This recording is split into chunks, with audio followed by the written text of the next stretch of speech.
விதைகளை எடுத்துக்கொள்ள வேண்டும், விதைகளை பண்படுத்த வேண்டும், அந்த விதைகளை அறிக்கை செய்ய வேண்டும், உங்கள் ஆத்துமாவை வாழ பண்ண வேண்டும் என்று சொன்னேன். ஆனால் இந்த விதைகளை விதைக்கும் பொழுது பிசாசானவன் அதிலிருந்து பொறுக்கி போடுவதற்காக பொல்லாங்கனவைகளிலிருந்து பறித்துக் கொள்ளுகிறான் என்று வேதம் சொல்லுகிறது. யாருடைய உள்ளத்திலிருந்து பொல்லாங்கன் பறித்துக் கொள்ளுகிறான்? உணராது இருக்கிற உள்ளத்திலிருந்து பொல்லாங்கன் பறித்துக் கொள்ளுகிறான். மத்தேயு 13:19, ஒருவன் ராஜ்யத்தின் வசனத்தை கேட்டும் உணராது இருக்கும் போது பொல்லாங்கன் வந்து அவன் இருதயத்தில் விதைக்கப்பட்டதை பறித்துக் கொள்ளுகிறான். இந்த உணர்வது என்றால் என்ன? நிறைய பேர் உணர்வு இல்லாமல் தான் இருக்கிறாங்க பாருங்க. நான் ஒரு கூட்டத்துக்கு போயிருக்கும் போது அங்கே கேட்டேன், எத்தனை பேர் வாட்ச் கட்டிருக்கீங்கன்னு கேட்டேன். அந்த வாட்ச் கட்டிருக்கவங்களாம் வாட்ச் கட்டிருக்க கையை உயர்த்துங்கன்னு சொன்னேன். அவங்கெல்லாம் கையை உயர்த்துனாங்க. இப்போ கையை கீழே இறக்காமல் நீங்கள் எந்த கம்பெனி வாட்ச் கட்டிருக்கீங்கன்னு கேட்டேன். பல பேருக்கு, அதிகமான பேருக்கு அவங்க இத்தனை நாள் உபயோகம் பண்ணுகிற, இத்தனை நாள் கையில் கட்டியிருக்கிற அந்த வாட்சினுடைய அந்த கம்பெனி எதுன்னு மறந்து போச்சு. அல்லது இன்னைக்கு என்ன கம்பெனி வாட்ச் கட்டிருக்காங்கன்னு தெரியல. சில பேருக்கு அவங்க என்ன சாக்ஸ் போட்டிருக்காங்க, அன்னைக்கு என்ன கலர் சாக்ஸ் போட்டிருக்காங்கன்றது தெரியாது. ஏதோ ஒரு சாக்ஸ் போட்டிருக்காங்க. நாம் ஒரு தெருவில் பல முறை நடக்கிறோம், ஆனால் அந்த தெருவில் என்ன கடை இருக்குன்னு நமக்கு தெரியாது. நாம் பல விஷயங்களை உணராதவர்களாகவே நடந்து கொள்ளுகிறோம். Walking as a dead man, ஒரு மரித்து போன பிரேதம் நடப்பது போல வாழ்க்கையில் நடக்கிறோம். அதே போல தான் சபைக்கு வரும்போதும் வர்றோம். ஞாயிற்றுக்கிழமைலாம் சர்ச்சைக்கு வரணும்னு நமக்கு தெரியும். அங்கே பாட்டு போடுவாங்க, பிரசங்கம் பண்ணுவாங்க, சாட்சி சொல்லுவாங்கன்னு தெரியும். என்ன பிரசங்கம் பண்ணாங்க, அதில் நம்ம என்ன அப்ளை பண்ணணும்னு நமக்கு தெரிய மாட்டேங்குது. இதுதான் உணராது இருக்கிறது.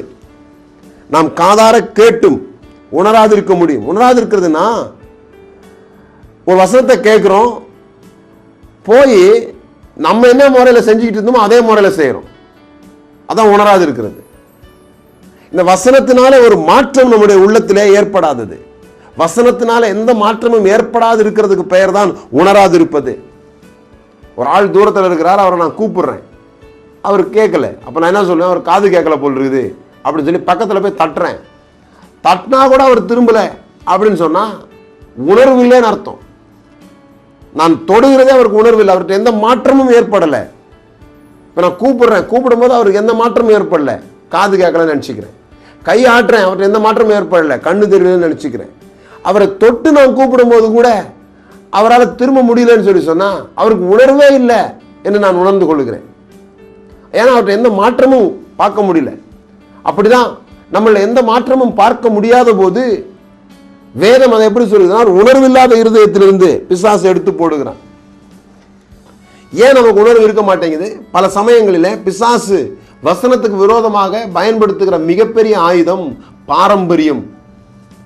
மார்க்கு புஸ்தகத்தில் ஆண்டவர் இப்படி சொல்லுகிறார், நீங்கள் போதித்த உங்கள் பாரம்பரியத்தினால் தேவ வசனத்தை அவமாக்குகிறீர்கள், இது போலவே நீங்கள் மற்றும் அநேக காரியங்களை செய்கிறீர்கள் என்று சொன்னார்.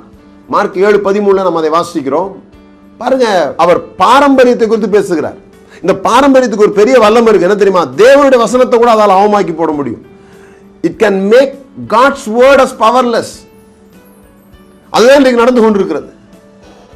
பாரம்பரியத்தினால தேவனுடைய வார்த்தை வெளிச்சத்துக்கு வரும்போது கூட ஜனங்கள் ஏற்றுக்கொள்ள முடியல, அடிக்கிறாங்க. அதை அப்படி பேசக்கூடாது, இதெல்லாம் பொய் அப்படி சொல்றாங்க. ஏன்னா இவ்வளவு நாள் நம்பி வந்துட்டாங்க. அதை அவங்க கேட்கிறாங்க, ஆனால் உணர முடியல. அப்படித்தான் இருக்குதான் கூட அவங்களால பார்க்க முடியல. பிரசங்கத்தை நீங்கள் கேட்கிறீர்கள், இது உங்களுக்குள்ள என்ன மாற்றத்தை ஏற்படுத்தி இருக்கிறது? மாற்றமே ஏற்படுத்தாவிட்டால் நீங்கள் உணரவே இல்லை என்று அர்த்தம். நிறைய பேர் வீட்டில் அப்படிதான் எழுதி போட்டிருக்காங்க. திகையாதே நான் உன் தேவன் போர்டை போட்டுட்டு அது முன்னால போய் ஜெபம் பண்றாங்க, ஆண்டவரே எனக்கு பயமா இருக்குதுன்னு. அங்கதான் சொல்லியிருக்குது திகையாதே நான் உன் தேவன். அது முன்னால போய் நான் பயப்படுறேன்னு ஜெபம் பண்றதுல என்ன அர்த்தம் இருக்குது? அப்போ இங்க என்ன எழுதி இருக்குதோ, வசனம் எழுதி இருக்குதோ, அதுக்கு எனக்கு சம்பந்தமே இல்லாம நான் நடந்து கொள்ளுகிறேன். இந்த மாதிரி இருதயத்திலிருந்து பிசாசு வசனத்தை எடுத்து போடுகிறான். உணர்வில்லாத இருதயம்.